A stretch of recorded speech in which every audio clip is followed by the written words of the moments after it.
The tragic and terrible story of Auschwitz-Birkenau, retold with a little bit of help from Steven Spielberg, narrated by Meryl Streep. A very disturbing story indeed.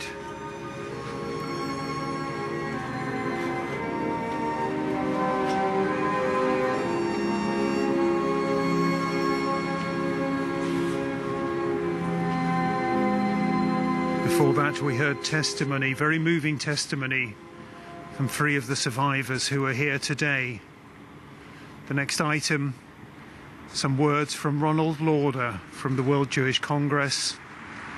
He's going to be talking about the Pillars of Remembrance organization. There is the director of the movie, or at least the man behind the movie, Steven Spielberg, so familiar to all of us.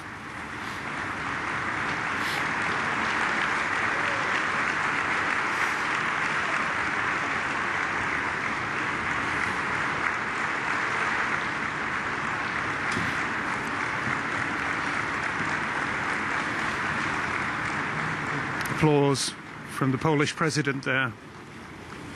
Szanowni Państwo,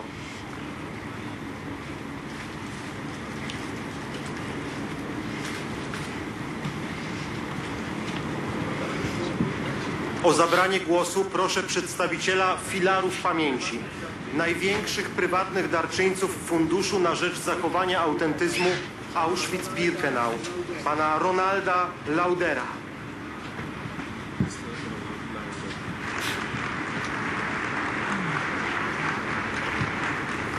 This is Ronald Lauder, who has invested so much in trying to preserve the Auschwitz-Birkenau concentration camp, the death camp, for future generations, and I'm sure that's what he's going to be talking about now.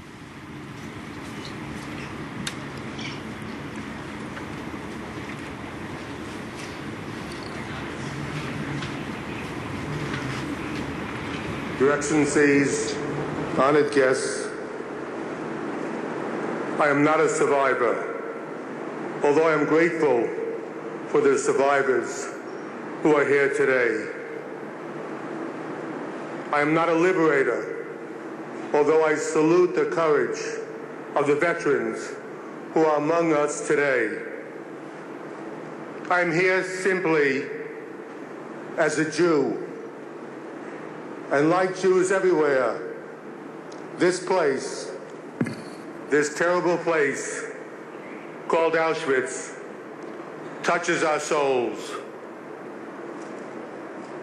I've always wondered if I had been born in Hungary, where my grandparents were from, instead of in New York in February 1944, would I have lived?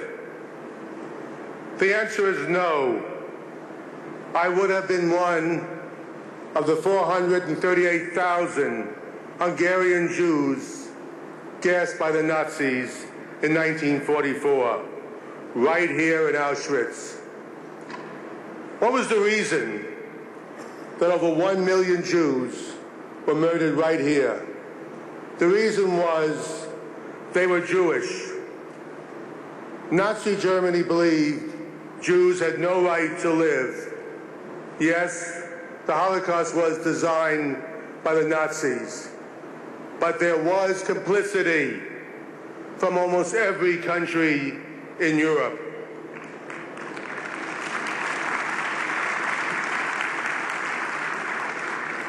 For 70 years, philosophers, theologians, and historians have tried to explain Auschwitz.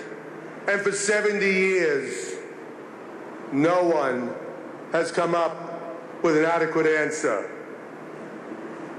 So Auschwitz never goes away. This awful place stands as a reminder that propaganda leads to anti-Semitism. It's a reminder that anti-Semitism will grow if nobody speaks out. And it's a reminder that when whole countries are filled with hate, anti-Semitism leads to places like Auschwitz. I was going to make a very different speech here today, but after the recent events in Paris and throughout Europe and around the world, I cannot ignore what is happening today. Jews are targeted in Europe once again because they're Jews. Synagogues and Jewish businesses are attacked. There are mass demonstrations with thousands of people shouting death threats to the state of Israel and to Jews. Shortly after the end of World War II, after we saw the reality of Auschwitz and other death camps, no normal person wanted to be associated with the anti-Semitism of the Nazis. And for a time, we thought that the hatred of Jews had finally been eradicated. But slowly, the demonization of Jews started to come back, first in articles and on the internet, and in some religious schools, and even in universities. And from these, it made its way into mainstream society. And it all seemed so unimportant that few people paid any attention until now, when Europe suddenly awoke to find itself surrounded by anti-Semitism once again. And it looks more like 1933 than 2015. Once again, young Jewish boys are afraid to wear yarmulkes on the streets of Paris and Budapest, London, and even Berlin. Once again, Jewish businesses are targeted. And once again, Jewish families are starting to flee Europe. This past summer, Anna Sjogren, a mother of four, was walking down the street in Uppsala, Sweden, when she was suddenly viciously beaten by a mob. What did she do to deserve this? She was wearing a Star of David around her neck. How did this happen again? Why? After 7 decades and 3 generations, is this new storm of anti-Semitism sweeping through Europe and targeting Jews once again?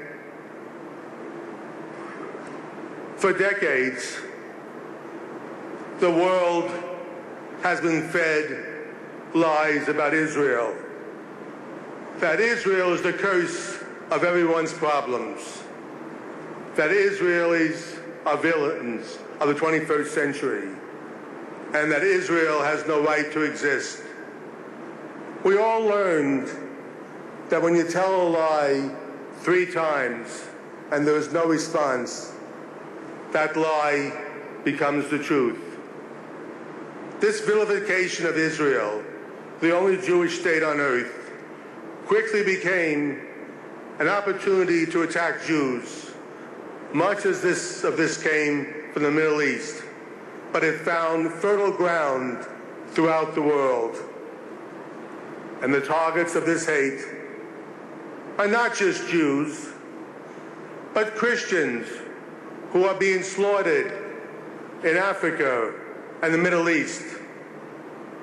Women and girls are killed in Afghanistan